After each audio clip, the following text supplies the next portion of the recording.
Welcome to another edition of the Washington Nationals here on OOTP 27. And as you can see, we are here at the start of the offseason. And the first thing we're going to be doing is accepting Adrian Morejon's $4.4 million option. He will be back on our team for this 2028 campaign. We've also had an increase to our budget.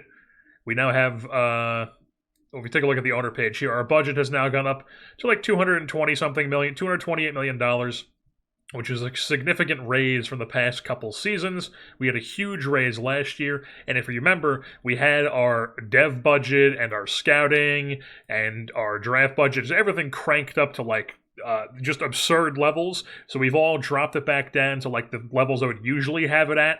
So we are currently sitting at $103 million, little over $103 million for total money available, $70 million for total money extensions, or for money for extensions rather.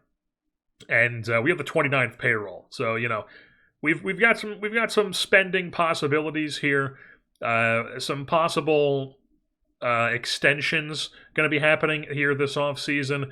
When it comes to pitching, like maybe Connor Prelip, maybe Joey Estes at this point. I feel like he was already pretty good enough to where like maybe I would want to lock him in for multiple years. And then on the hitting side of things, like definitely Harry Ford's going to be getting an extension. Dylan Cruz, maybe. James Wood, probably so, even though James Wood's just like a DH for us, he's really our only impact bat at the moment. So I think it'd just be smart to lock him up, and we're gonna attempt to do that this offseason. I would have thought about Dalen Lyle if he wasn't just totally injury prone. Honestly, Dalen Lyle's somebody who I might even think about trading this offseason. It just depends what we can get for him. But it's not something I like want to do, or it's like at the top of my list. But if there's something out there that could help us be a better baseball team, and it requires trading somebody like Dalen Lyle, then I'm not going to be totally against it. And then just taking a look at what a rough outline of what we're looking at here for our projected team for 2028. With the rotation, like we could go out and like spend big money on a starter or something and like push some of our guys down the depth chart, but also I kind of just want to keep rolling with some of these dudes we've established now, like Cade Cavalli, Sandy Alcantara, Connor Prelip, Joey Estes, and then the fifth will probably be one of these three. Between Cameron Flukie, he's probably the front runner for that spot, especially if he develops a bit more over the offseason and through spring training. Then it's probably Susana behind him, who we need to develop. He's been sitting at 40 here for 2 seasons. We need him to develop, and you know that's really what it's going to come down to.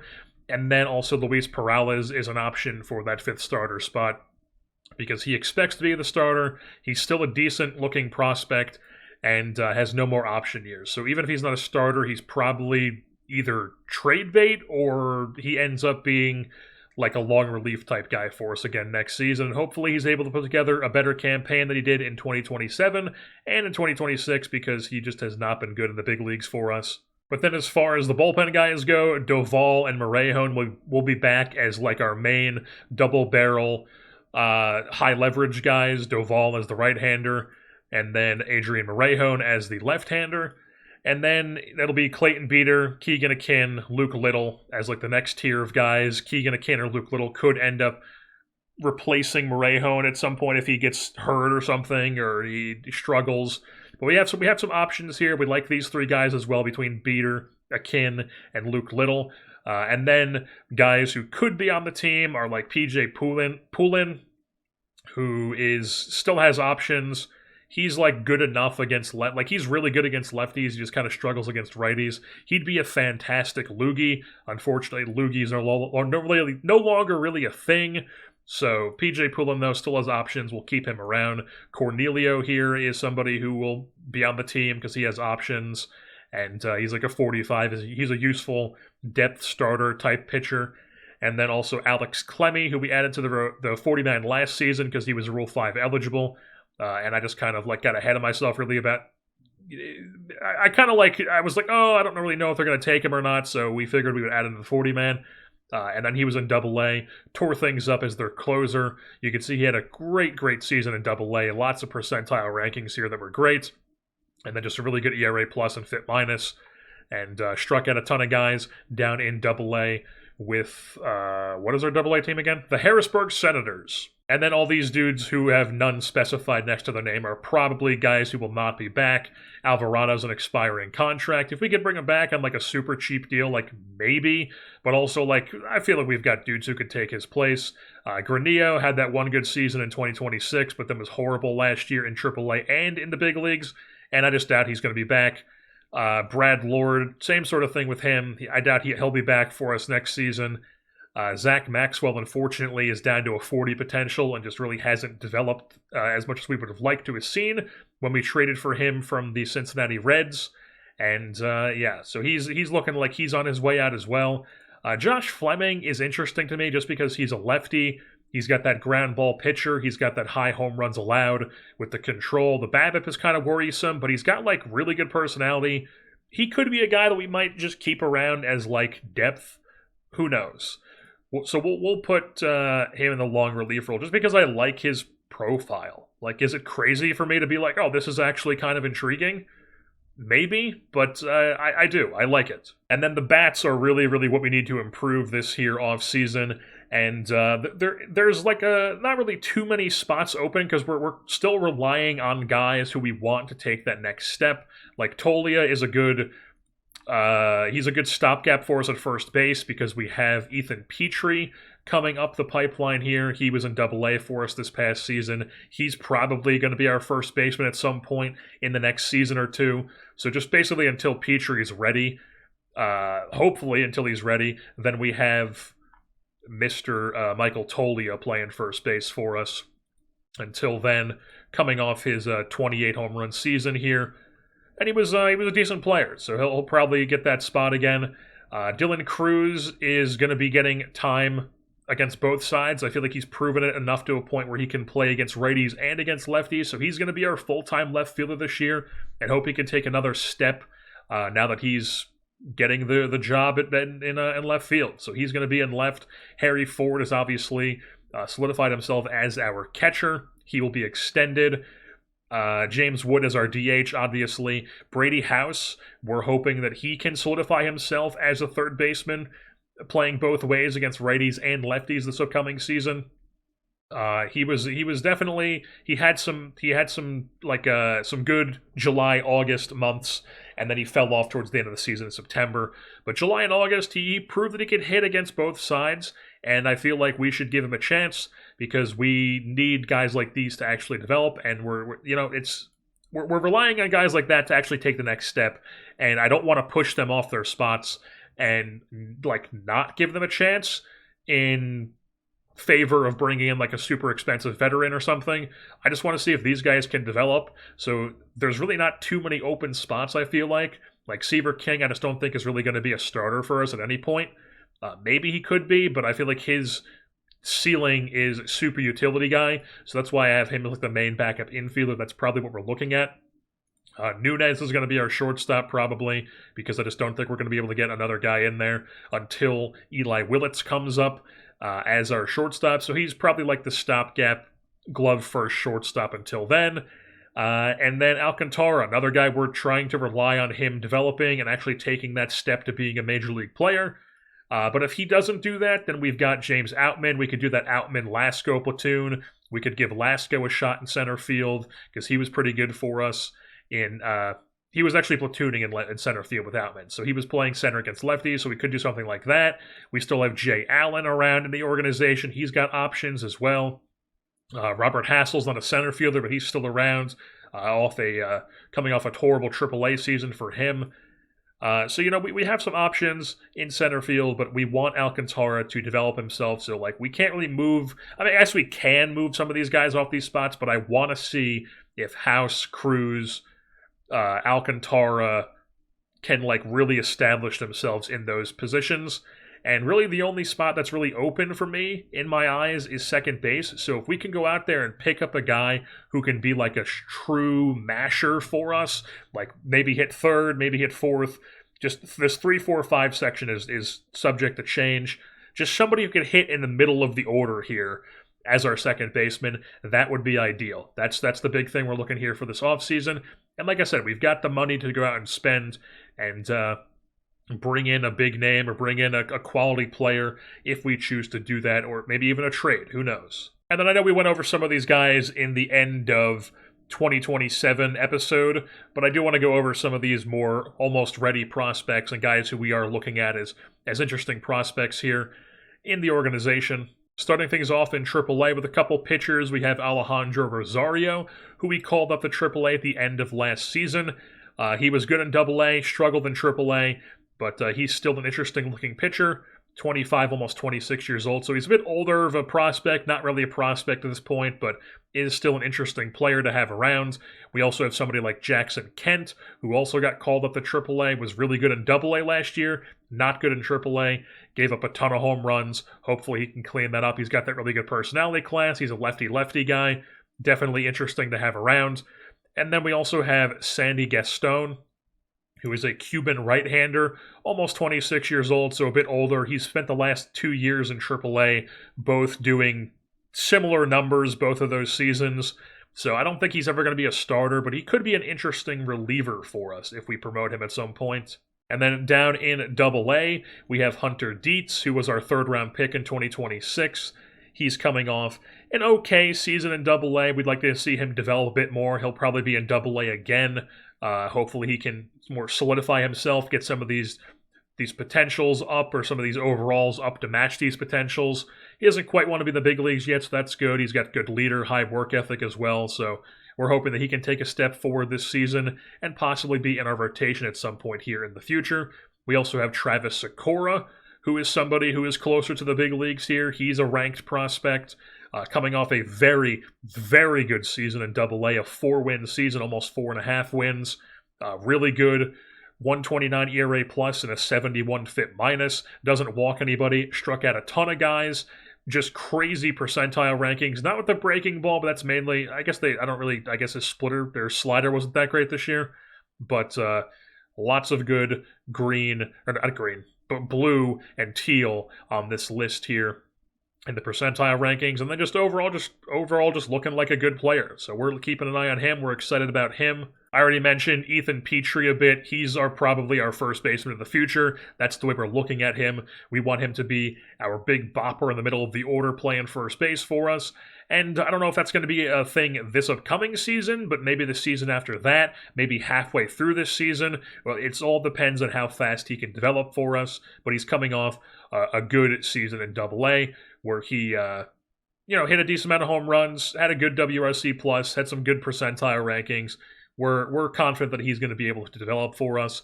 And then also Eli Willits, we're excited for him, looking like he can actually be a serviceable shortstop for us at the big league level. So he's somebody we're excited about. Not quite ready to be in the big leagues, but he was a super underage here for AA. He was 19 all season long in AA, but still put up a 3-win season. A bit less than league average with the bat, WRC plus wise, but overall still a really solid season for Eli Willits, and we're excited to see what he can do here in 2028. I mentioned Fernando Olvera at the end of the 2027 episode. He looks like he could be an impact bat for us in the future. Same with Elijah Green. Looks like he could be an interesting player. Not quite as interesting as Olvera, but still very intriguing nonetheless. Both of those guys will probably be in AA this season. Those guys will probably both be in AA. We also have Cade Arambide, whatever this guy's name is, this catcher we took in 2027 in the 5th round. He was traded a high A for us this year. Held his own in 30 starts. He'll probably either start there or in AA this season. He'll probably start in high A again and then probably end up in AA at some point. But high leader, work ethic, interesting bat as a catcher, can hold his own defensively. We're excited to see if he can keep developing for us. We also have Mason Bixby, who is in high A for us this year. He put together a really good campaign. Didn't pitch in 2026 when he was taken 13th in the 13th round, but in 2027, really, really good campaign as the closer for the high A Wilmington Blue Rocks. You can see here 29 saves, 24 shutdowns to only 5 meltdowns. Struck out a ton of guys, didn't walk anybody, which is obviously not going to be the case as he moves up the system, but definitely somebody who we are keeping our eye on here as a possible interesting reliever for us. And then down in high A, we also have some guys like Riley Maddox, who's a bit older for the level. He'll probably be in double A to start the season. We've got Ben Moore here, who was a 12th round pick in 2025 in real life, lefty out of Old Dominion. Interesting player, had a good season in high A. He will probably start the season in double A for us this year, so keep an eye on him. He could be somebody who works his way up. Not the greatest, honestly, the worst personality you could possibly get with the low adaptability, low work ethic, low baseball IQ, but, still pitching well for us, and we're keeping an eye on him. And then we've even got some interesting guys in A-ball here. Alex Rouse put together a 9-start campaign in his first season of Pro Ball, not even first full season, just 9 starts, 42 innings, and was really good in A-ball. He was the guy who, straight out of high school, looked like he was just dominating the Carolina League as an 80 overall. So we will probably... he might even be in double A this year. He might do the Eli Willits with the pitching thing where he just goes straight to double A this year as a 19-year-old and see what he can do and be a fast riser for us through the system, perhaps. We've also got a couple 50 potential guys in Edwin Alcia, who was our 11th round pick in 2026, lefty out of USF, put together a very, very good campaign in A-ball with Fredericksburg, 4.2 wins, 149 ERA plus, and a 69 FIP minus, struck out a ton of guys, didn't walk anybody, and he does look like he has that 55 movement, the 50 control, a decent enough stuff with that movement control profile. High adaptability, baseball IQ. We're excited about him as somebody who could come up in our system. Landon Harmon had a okay-ish season, 2-win, good FIP, slightly below league average with the ERA plus, but good nonetheless here in A-ball for Landon Harmon. He not happy with his performance either, so he expects more of himself, and he's an interesting player for us. He'll probably be called up at some point, or he'll start the year in probably either high A or double A for us this season. I'll still go through here and promote the guys that I want to promote, but for now, that's where he is. Miguel Cime Jr., he was somebody who starts off in our organization. He was the 4th round pick in 2025 in real life, and he had an okay season in A-ball. He was the closer for Fredericksburg. He's always going to have control issues. That's going to be a big problem for him heading forwards. But, he's got, if this stuff and movement develops, 65 stuff with 65 movement, that is crazy, crazy good reliever potential. We're hoping he can develop that and get to the big leagues sooner than later because he would be nasty. We also have Angel Feliz here, who has spent 3 straight seasons in A-ball because I guess I've overlooked that, or I guess I didn't want to promote him after this season where he was okay. But he will definitely be promoted after this season, heading into 2028. He's an interesting-looking player. Never going to be a shortstop, but definitely could be an interesting third base, second base type of guy, with a good bat, too. 60 BABIP, 55 gap power, and then 55 power for the potentials. If those develop with that glove, he could be a really, really good third baseman for us. High leader as well. He will probably... He'll either be in high A or double A to start the season, depends on what our levels look like once we promote everybody, but he's somebody we're definitely keeping an eye on as well. Alrighty, so we have gone through and added our players to the first round for the development lab. We're still rocking 16 for this. I'm not sure if I love that quite yet, but we might lower it down to like 12 or something like that at some point, but for now we're just rocking 16. And we're just going to do that. So first player in it, Cameron Flukie. We're trying to tap into some more of his control here. Then we're also throwing Eli Willits in the dev lab, trying to tap into some of his power potential, perhaps, make him a bit more of a middle of the order bat. And then we're also trying to tap into some of this movement potential for Joey Estes. Then Connor Prelip, trying to get his velocity up a bit more. He has some stuff potential here, and if we could get that fastball up into like the 97, 98 range regularly, that would make him even better of a pitcher, so we're going for that. Yarlin Susana trying to go for the secondary pitch development here, maybe the curveball, maybe the changeup, just make it a bit better so maybe this stuff goes up, and that helps everything else go up. And then we have Seaver King trying to tap into some of his bat speed, make him a bit better of a player. If he can get a huge power bump here, suddenly he looks like he is no longer just a bench player, and maybe he's the starting second baseman for us if he gets like a Juan Padilla type power bump here. And then we have the Jaguar trying to tap into his power as well, because that's the main thing we need him to develop here to turn into a very, very intriguing player. We need that to develop. So Kevin Alcantara, please do that. Luis Perales going for his secondary pitch improvement here. The movement doesn't really have too much to go for, so I figured I would try to go for improving his secondary pitches, maybe getting his stuff up a bit for us. Amador going for a similar thing with him that we did with Seaver King. We're trying to tap into his power, maybe get a Juan Padilla type boost, turn him into like a 3 true outcomes sort of guy. Although he also does not strike out at all. So if we get some power along with the eye and the Void K, that would be very intriguing for him. And then we have Hunter Dietz trying to improve his control for us. Then Alex Rouse trying to improve his control. Just, get this maybe developed a bit more, a bit faster, up into the yellow like the rest of the stuff is. And then Travis Sikora trying to improve his pitch movement. We could have gone for control with him, but I decided to go with movement. Maybe get this movement potential up to a 55 even. Ethan Petrie, rather than going into some power, trying to get this plate discipline up. So maybe we turn him into more of a 3 true outcomes sort of guy, although he does have a bunch of BABIP. His OBP is actually quite low, so I figured maybe we would try to get some eye potential here to go along with the pop, and that would make him even more intriguing. Angel Feliz trying to tap into some of his power. And then we also have Alejandro Rosario, who we're trying to tap into some of this control potential and turn him into a very intriguing pitcher for us. And we have now reached the point in the offseason where the awards have been given out, and you will never believe who the National League MVP is. Michael Busch. Michael Busch has won the National League MVP in a league where Shohei Ohtani exists in, and he's somehow way down here on this list. Because he was terrible on the mound in 2027. My goodness. Just dreadful on the mound, and then at the plate, he was still really, really good. So he was all just bad. But still, only 76 ribbies, whereas Michael Busch had a 165 WRC plus, a 402 WOBA, 44 home runs, 123 runs driven in, 112 runs scored. Average, led the league in slugging, OPS, as well as runs scored, ribbies, WOBA, and WRC plus. I mean, Michael Busch. Holy cow. And then you also got Trevor Rogers out here getting MVP votes with the Marlins.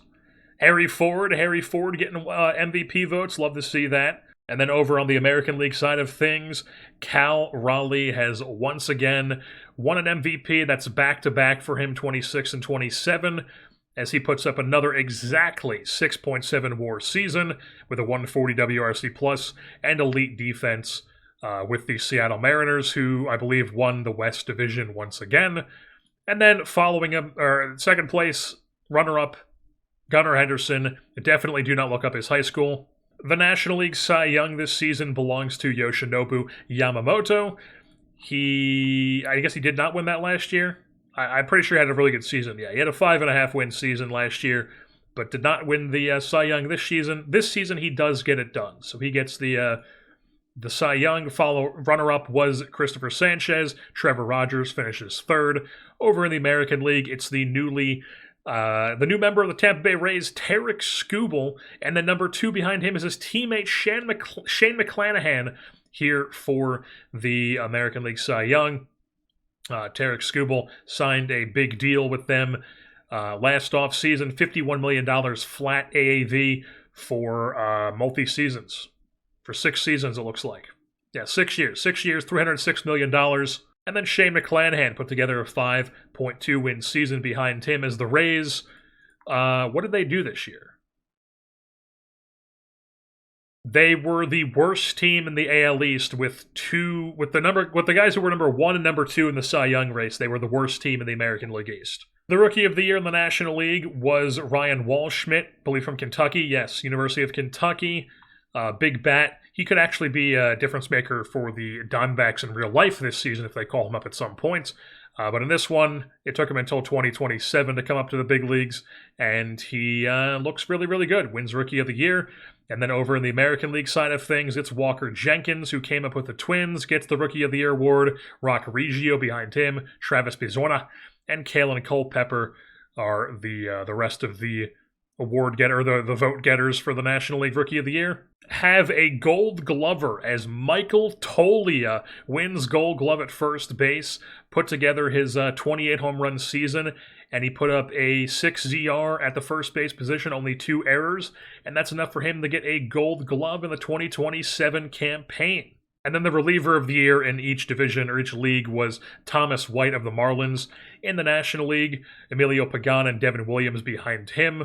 And then over in the American League, it was Andres Munoz of the Seattle Mariners with Griffin Jacks and Matt Cantario of the Minnesota Twins. Just kind of came out of nowhere here in 2027 as an almost 30-year-old. Looks like he got hurt at the end of the season, but put together a really good campaign for Minnesota. So we have reached the free agency portion of the offseason, and of course, second base is the position that we're really looking at to have a big bopper here picked up in free agency. And what do you know? It's like by far the worst position, and we have $94 million to spend. So we're probably going to look to pick up somebody here who's going to be a difference maker for our bats, but it's looking like second base might not be our option. Unless we want to go and get somebody like Brandon Lau. He could be an option for us, maybe.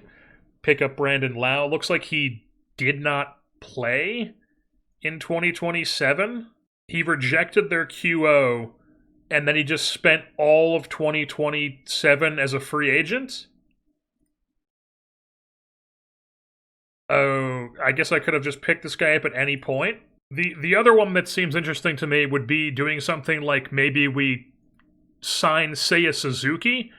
He's probably my favorite bat available here. I don't think I want to go for Kyle Tucker because he's that expensive. But Seiya Suzuki's interesting. Ian Happ could be interesting as a guy who's non-compensation. Suzuki does have compensation.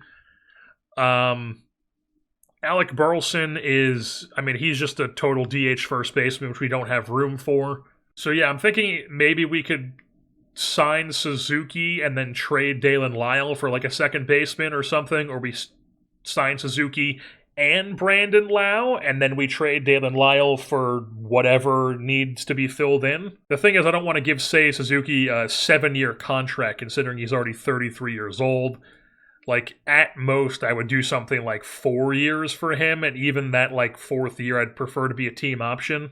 Alright, so we're going to have a bit of a check-in here, as I am currently shopping Dalen Lyle for somebody who could play second base for us this season. And there are 3 main players that I'm interested in, and all of them would just be straight-up one-for-one trades. There would be Dalen Lyle for the guy that we're picking up, maybe squeezing in like a reliever or something on like a couple of them. But the first one that's interesting to me is the Pittsburgh Pirates offer for Nick Gonzalez here, who basically is just Dalen Lyle, but at second base. He's got the 80 grade gap, 60 BABIP, not a lot of power or eye, but he's got a good enough speed. He's a high leader. He's an okay defender at second on paper. He's not putting up good numbers ZR-wise at second. I guess didn't really play, but a little bit at second 2026, mainly at third. But, not going to be a great defender at second base. But he is an interesting bat. He hit 39 doubles this past season. He's never going to be like a super, super impactful back, but he does have that doubles capability. And he's got that fragile injury proneness, which is why it's kind of like Dalen Lyle for me, but it's Dalen Lyle at second base, where he's got the gap power. He's a little bit slower than Dalen Lyle. Like, let's just compare these two guys. You can see Gonzalez, they've basically got the same contact, bit more gap power for Gonzalez, and then defensively, or speed-wise, Dalen Lyle has the advantage, but it's not like Gonzalez is slow. And then defensively, Dalen Lyle can actually play his position quite well, whereas Gonzalez is like on paper should be able to play a decent second base, but just hasn't been able to do that. And also, the other thing is Nick Gonzalez is 28 years old, has one more year of team control left, where Dalen Lyle is 24 years old and has 3 more years of team control left. And none of the projected numbers for Dalen Lyle are anywhere near as high as Nick Gonzalez, who's going to be making 6.4 this season and projected to make $9 million next season, where Dalen Lyle is currently making, he's going to be making league minimum this season, and then next year it's 3, 5.5, and then 8. So, bit more team control on Dalen Lyle, but if Nick Gonzalez ends up being a good player, I would not be opposed to extending him. But at the very least, we at least get 2 years of him. So that's the one guy who I'm interested in. The other one is Christian Moore here, who's been playing center field for the Los Angeles Angels because they're stupid, and they're playing a guy who's a 50 in center field with 60 range, and he's just absolutely tanking his value. Like, you look at his numbers this year, he was an okay hitter, but, I mean, this wins above replacement number could have been much, much higher if he wasn't a negative 16.2 in center field. But a 10.0 arm, that's something. He's got a cannon of an arm, and he's got similar ratings at second base that Nick Gonzalez does, and he's just a bit more powerful, though. He's got 55 power against lefties with 55 I, and then it's 50 everything for BABIP, gap, power, and I against righties. So, league average-ish bat, nothing too crazy, but he's got 80 grade speed, and he's around the same.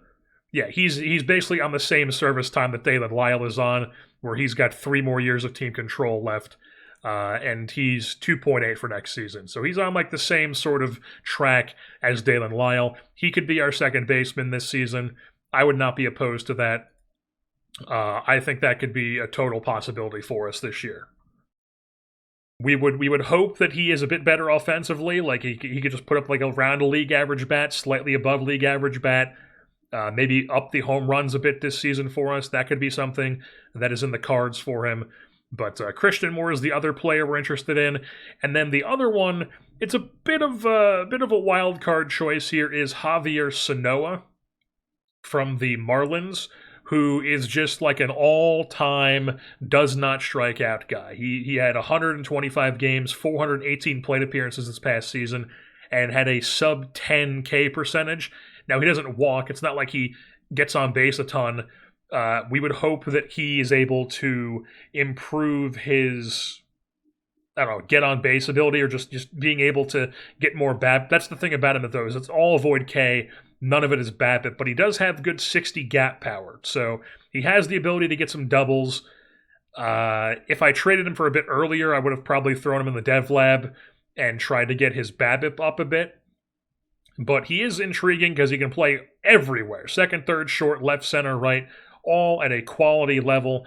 Shortstop, we're not going to play him there every day, but he could give you some time there occasionally. But the thing about trading for him, it was be more so for his glove and his bat to ball skills, and he has some doubles capability, and he's got some really good speed too. And he's also on like the same sort of team control timeline that Dalen Lyle is on. So those are the 3 guys that I'm interested in when it comes to Dalen Lyle.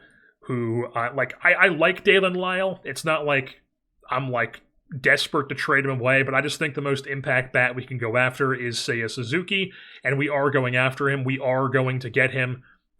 So Dalen Lyle kind of becomes obsolete because Seiya Suzuki is going to play right field for us, and then we have Cruz, Alcantara, and then like all the depth guys that we have who can provide depth and possibly play center. So that's still an option for us. And then there's even something to where, like, we could always move Wood to left and have Cruz play right, and that opens up the DH spot for somebody. And there is always the possibility that we could go out and sign Brandon Lau to be our second baseman. But the thing about Brandon Lau is that it's going to be all bat with him, and that's what we're looking for. We're looking for an impact bat here. but he did just miss the entire 2027 season. I'm scared that we're going to sign him, and then basically everything is going to drop a ton once spring training comes around, and he's all of a sudden not interesting at all.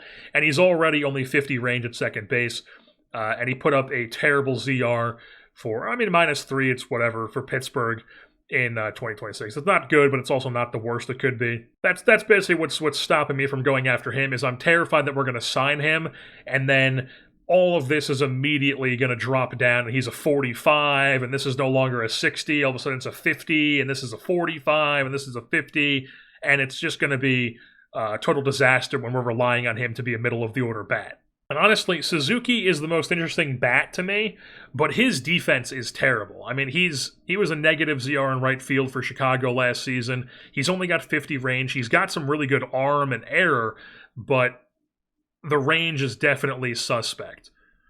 And the thing about our outfield defense is we don't have, like, the true, like, 80-grade range sort of guy in center field.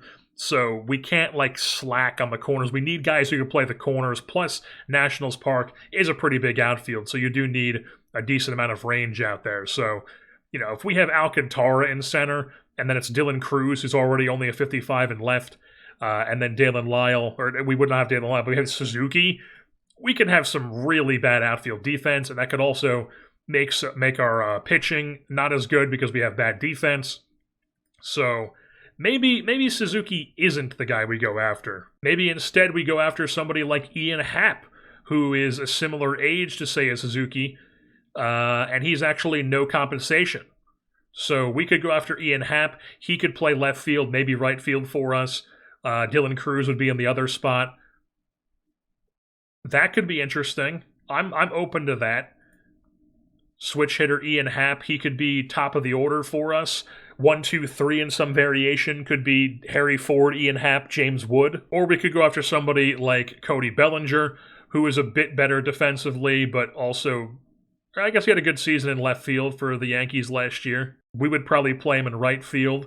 He does add that home run capability. In 2026, he had a ton of home runs, driven a ton, scored a ton, bit down in 2027, but, you know, that's a possibility. So, honestly, I think we're gonna remove this Seiya Suzuki offer, and we're gonna go after either Cody Bellinger or Ian Happ. And I do think that, like, if we're gonna trade away Dalen Lyle, the only true difference maker left-handed bat would be James Wood at that point. So, I mean, Ian Happ's a switch hitter. You know, we're looking for that true power element to our lineup, that true difference maker bat. So I think we're going to prefer Cody Bellinger here, but we're not giving Cody Bellinger 7 years. Oh, big-time stuff. Big-time stuff here. We have jumped from 7 to 2nd in the draft lottery, so we'll be picking 2nd overall this upcoming season. The Orioles went from 17th to 5th. Alrighty, folks, we have reached the point of the offseason where we have done our international free agent class of 2028, and we've once again gone with the bulk approach. So just starting from the highest potential to the lowest, we'll start things off with Angelo Gaetan, a right-handed hitting corner infielder. Mainly a first baseman, probably more of a positionless guy, but some decent-looking gap power. I mean, some really good-looking gap power, BABIP, high leader, high work ethic, low greed, good stuff all around there. Then we've got Frank Diaz, big-time gap power on him. Oh, and we picked up him for $250,000 out of Colombia, and then Gaetan was $890,000 out of the Dominican Republic. Then we picked up Juan Fernandez, who is a interesting-looking infielder, probably more of a second, third baseman than he is a shortstop. Can possibly play some like left field, right field for you too as well, and some overall decent hitting as well as a lefty-righty sort of guy. $220,000 out of the Dominican Republic. And then we picked up Carlos Hernandez, who is high leader, loyalty, adaptability, work ethic, baseball IQ, low greed, big-time pop and power, decent avoid K and gap power, and 55 framing as a catcher, 16 years old. He was $1.1 million out of the Dominican Republic. I believe he was the most expensive guy. I'm not sure, though. Also, Fernandez was Cuba, not Dominican Republic. To move things on to Jesus Galvan out of the Dominican Republic, a relief prospect, high work ethic. Looks like he could have some really good movement. Picked him up for $180,000. And then there was Tony Macias, another Cuban relief prospect. Control stuff, looks pretty decent. Picked him up for $220,000. Then there was Victor Matos, a infield prospect with really good speed, gap power, power eye, high leader, adaptability, work ethic, switch hitter, 16 years old out of the Dominican Republic for $500,000 flat. And then there was Edgardo Piccinini, the Italian right-handed pitcher. Looks like he could be a good movement control sort of guy. He's 16 years old. No, he was the most expensive guy, $2.8 million out of Italy. And then there was another Italian in Claude Dalpane. How do you say this guy's name? Right-handed hitter, decent gap power, avoid K, third baseman type, first baseman type for $230,000 out of Italy. Then there was Jeremy Kempers, a right-handed hitting outfielder from Curacao. High loyalty, work ethic, low greed, big-time pop. He was $370,000 out of Curacao. And then there was David Solano, high adaptability, work ethic, baseball IQ, good BABIP and power, as a switch hitter for $210,000 out of Panama. And then last was Luis Vidal, a right-handed reliever, good movement, curveball cutter combo, 16 years old for $210,000 out of the Dominican Republic. So that was our international free agent class here for the offseason. Alrighty, folks, we have reached the end of the offseason. It is time for opening day 2028, but obviously it is first time to go over everything that happened here in this offseason and what our Nationals ball club is going to look like here for this 2028 campaign. Alright, so starting things off in early November with the first thing we did, we brought in a new pitching and hitting coach. Our hitting coach is a man with a very normal name, Scott Schartz. It's a normal name.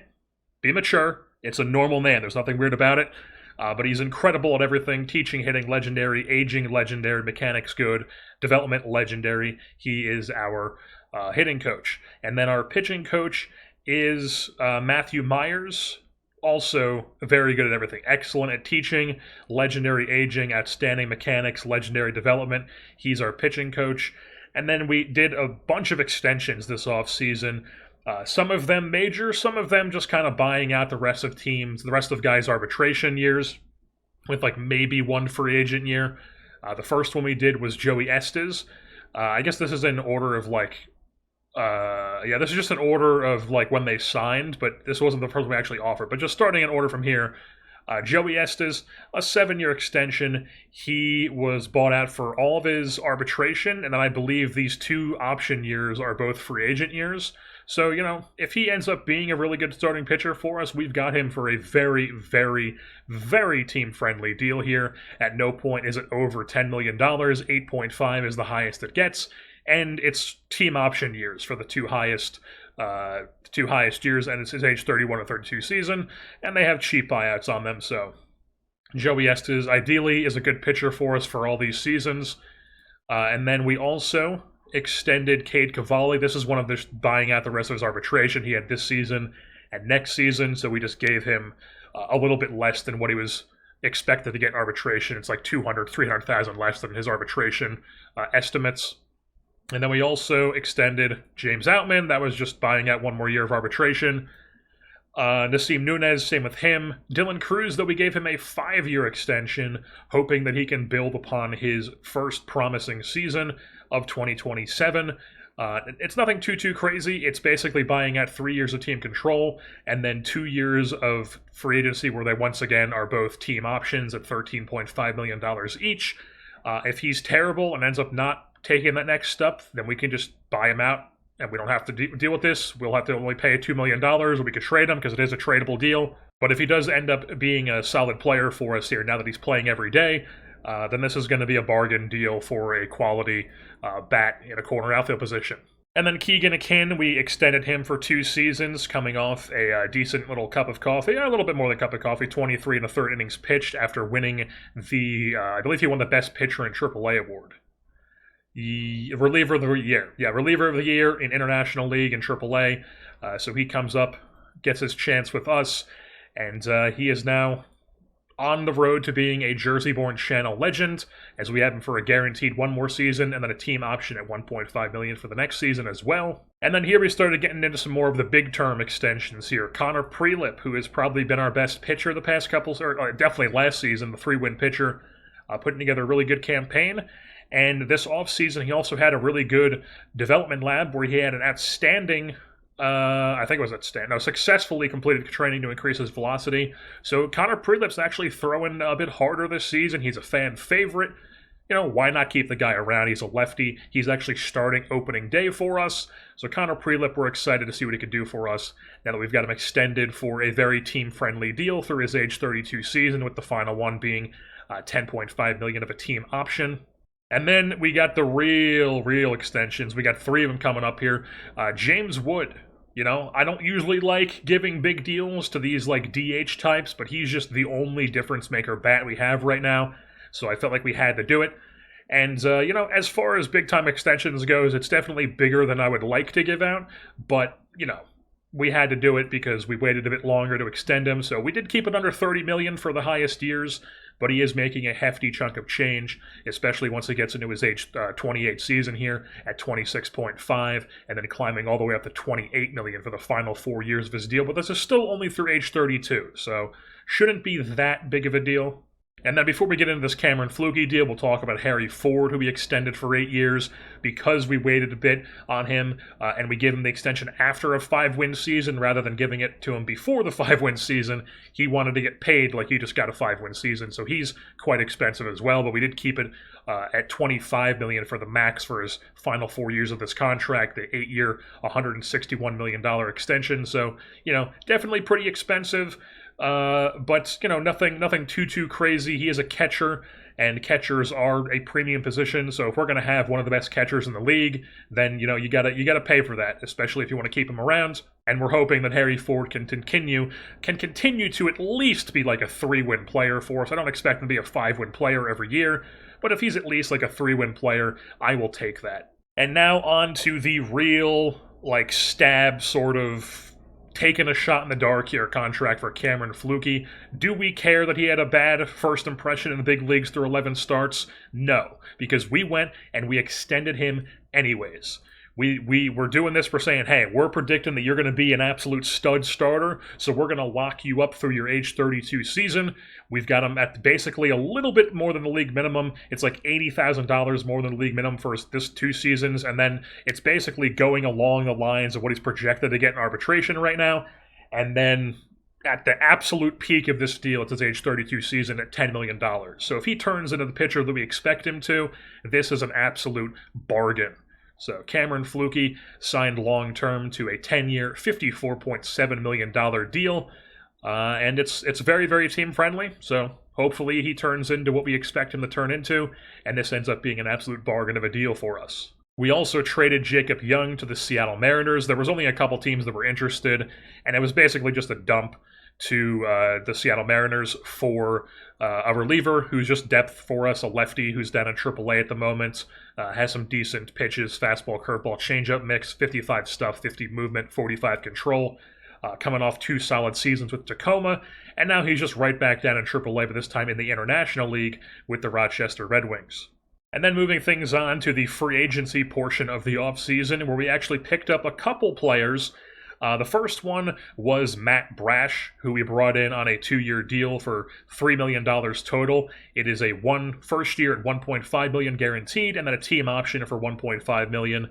Another former Mariner we bring in, coming off a not great ERA season, but a solid 5th season. The year before that, he was one of the best relievers in baseball.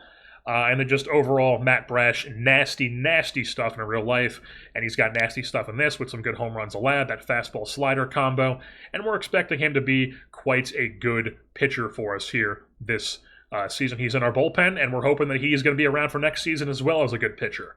So he was brought in. We also picked up another reliever in Gregory Santos, who was just rotting away with the San Francisco Giants in their organization in AAA, putting together 2 really good seasons. One really good with a 391 ERA plus and a 59 FIP minus. through 46 and a third innings. And he's going to be in our bullpen here for this season. You can see his percentile rankings for AAA last year. And then we also made a trade. We did end up trading Dalen Lyle to the Los Angeles Angels. So he's going to be on this team this year, the Angels. And of course, he's starting the year with a strained groin because he is injury prone and got hurt in spring training. So unfortunately for the Angels, he's hurt already because he's Dalen Lyle. But unfortunately for us, we did manage to squeeze Jack Kahanowitz out of them, as he's going to start the year in our bullpen as like a 45 guy who can give you some bulk depth or some bulk innings, possible starting depth as well, extreme ground ball. We all know I love those types of guys, and we're familiar with Jack Kahanowitz. But the main piece in the deal was Christian Moore, who is going to be our starting second baseman. Unfortunately, has already dropped down to a 45 potential.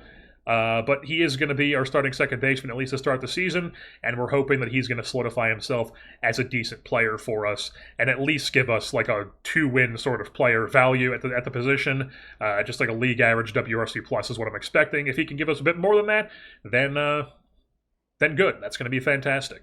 And then our big splash signing of the offseason here, bringing in a power bat to the middle of our order on a 5-year, $173 million contract, Cody Bellinger. Brought in here. Let's get an updated scouting report here since it's only high, even though these are all very high, but still. Cody Bellinger at 32, almost 33 years old, coming off a 2-win season. He had a 5-win season the year before. A bit down, but we're still expecting him to be quite good for us. He's going to be playing right field, which is where Dalen Lyle was playing. He's got that 60 power. He avoids strikeouts, decent gap as well. And then, he's not going to walk a ton. He's not going to have the best BABIP, but he's here to hit home runs and be a middle-of-the-order presence for us and play some good defense in right field. And that's what he's here for. That's what he's going to do. So Cody Bellinger signed through his age 36 season, but it is a team option for that final season, and it is quite a front-loaded deal, and it is quite expensive because you don't get bats like this in free agency without overpaying. So $38 million for the first 2 seasons at age 32 and 33, then it drops down to $35 million, then $32 million, and then for that final team option season at age 36, it is $30 million flat. And then we did end up making one more signing as we brought in Tyler Austin. The plan was for him to be our first baseman against lefties, as Tolia is a bit worse against lefties, and we were actually platooning him towards the end of last season. So the plan was for him to play against righties, and then Tyler Austin to be the weak side platoon. And he is still playing in a weak side platoon, but unfortunately, this is also the last deal we made here. Unfortunately, Michael Tolia did get hurt in spring training. He fractured his tibia, and he will be starting the year on the IL for 4 to 5 weeks, so he's going to miss like the first month or so of the season. And then while he does, Tyler Austin still only playing against lefties, but he is on the team as a bat against righties. You can see here we brought him in because he's got some really good splits against lefties. He's no slouch against righties, but we mainly want him playing against lefties. And we'll just get straight into it here with the lineups and pitching here. Starting off with the lineups, it's Harry Ford leading off catching, James Wood playing first base against righties, Dylan Cruz DHing, Cody Bellinger in right field cleaning things up. Then it's Brady House playing both sides this season, James Outman in left field, Nasim Nunez in that shortstop spot. Then it's Alcantara in center and Christian Moore at second base.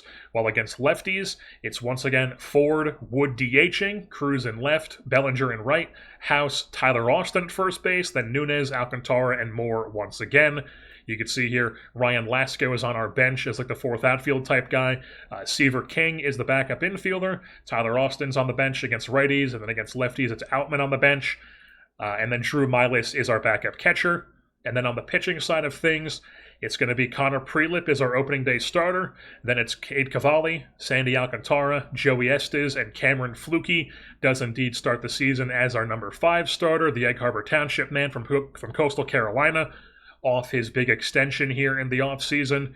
And then in the bullpen, it's going to be Camilo Doval, Adrian Morejón, Jack Kahanowitz, Gregory Santos, Luke Little, Keegan Akin, Matt Brash, and Luis Perales because he has no options. Yarlin Susana is in AAA to start the season. Hopefully he's able to develop because he really did not develop at all during spring training or the offseason. And I've also forgotten to do the actual roles of these guys. All right, this is what we're actually running here in the bullpen. We've got Camilo Doval as the closer. He does expect to be the closer I believe we had to promise him that to even sign him to this deal. So he is in the second to last year. He has a team option next season, so we're hoping he's good. His stamina is down to 25. Otherwise, I would try him as a stopper, but he's only has 25 stamina, so he's just a closer / high leverage. And then Morehone and Brash are the double barrel stopper, as Brash has 35 and Morehone has 30, so it's pushing it, but we're going to let him be the stopper as the double barrel stopper. And then we've got Kahanowitz, Gregory Santos, Luke Little, and Keegan Akin as our middle relief options. And then Luis Perales as that long relief mop-up high leverage or avoid high leverage sort of guy. And now taking a look at what our development programs looked like this offseason. The first batch was Cameron Flukie getting an outstanding improvement on his control. We also had Joey Estes having outstanding improvement on his movement. Connor Prelip had that velocity bump that I was talking about, so he's thrown a bit harder this season. Seaver King got a outstanding improvement on his power, so he's all of a sudden looking like a much better hitter here. He's got 45 potential on the power here. We're hoping that can fill in a bit this season, as he is our main backup infielder / secondary outfielder.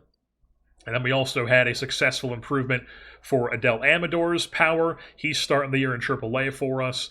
And then Alex Rouse had an outstanding improvement to his control. Travis Sikora had a successful pitch movement program. Edwin Alcia had a successful control program. Ethan Petrie had a successful plate discipline program. Angel Feliz had a successful power program.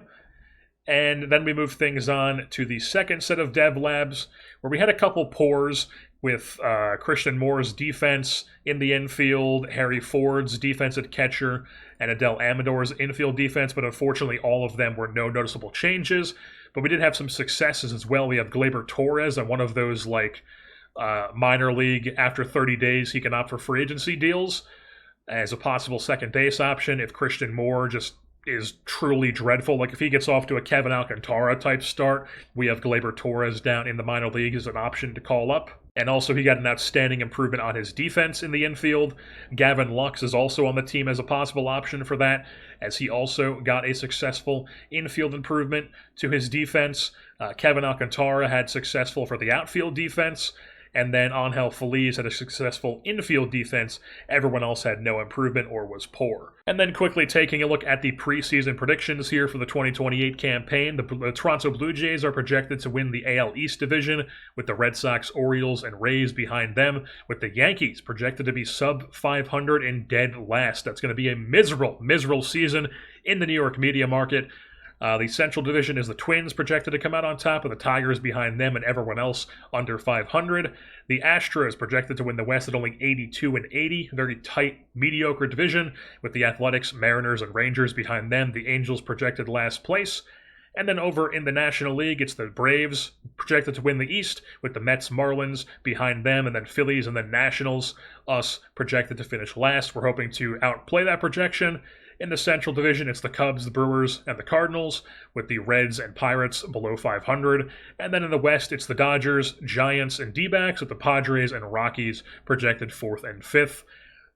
We do not have anybody in the top hitters or pitchers, of course, not even James Wood, because nobody ever respects our players.